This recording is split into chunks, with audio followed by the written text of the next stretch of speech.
Sangkat sakwa somli palia December cha puloi tanen Mizoram kan cheng chowa sumikuma sanchen cha lo thenna kum somga jubilee in lom ta ani kum za lom na hun kan bang be thei don swang tua ngai na ka shelo ani amakin aro pui le ani February ni som le pakua sangkat sakwa somruk pariata buaina avangin aizol chua san alo tulta a lung chetakin pifeline kan chuak ta a bimwani le biparichu Januarya kan maloka an chuak ta a chu milai hun chu intan hun harsatak mai hun reom takania ei tur atlema curfew om chin hun lawom ani chutiang hun harsat lai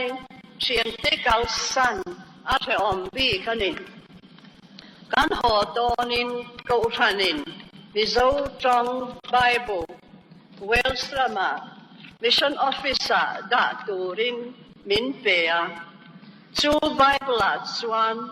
pathian le khavu chang Leviticus bungruk chang som pani an siaka hetiang hiani mai cham chunga mei chu tinun reng anianga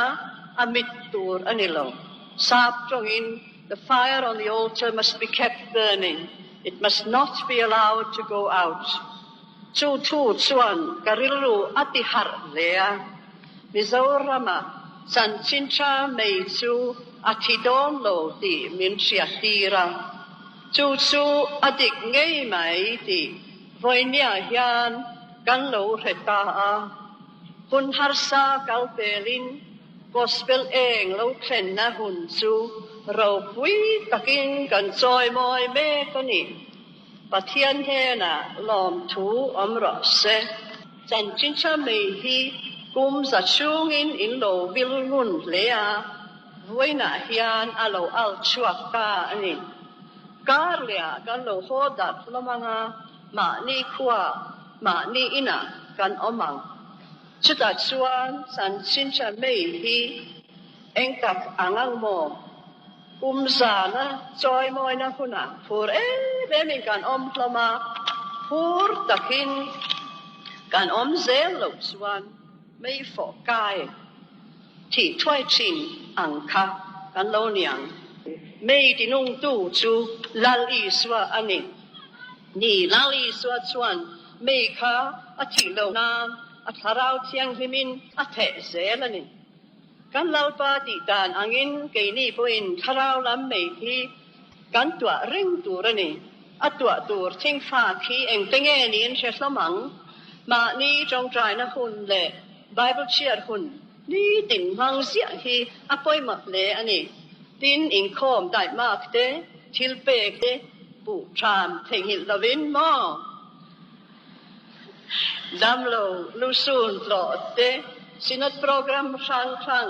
siat pui tu ni aniang thil pakhat theng hil lo tu ra oma tharau me chu thing fa sang in tua mai ila pathianin atharavin min chen saklo chuan anung chuang lowang englai poin kan ti thei to tin chan chin cha mei hi ibilang u itwa ngun anu pathianin atharavin a chem nungang tin ko than chung kwa chu abula an chuanga tharau nun nat so an eanga nun nat tui